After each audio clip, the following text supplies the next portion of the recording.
এখনই পবিত্র কোরআনে হাকিম তেলাওয়াতের মাধ্যমে শুরু হবে ইনশাআল্লাহ। أعوذ بالله من الشيطان الرجيم بسم الله الرحمن الرحيم ولنبلونكم بشيء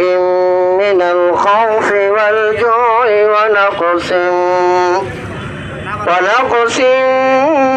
من الأموال والأنفس والثمرات وبشر الصابرين الذين إذا أصابتهم مصيبة قالوا إنا لله وإنا إليه راجعون أولئك عليهم صلوات من ربهم ورحمة وأولئك هم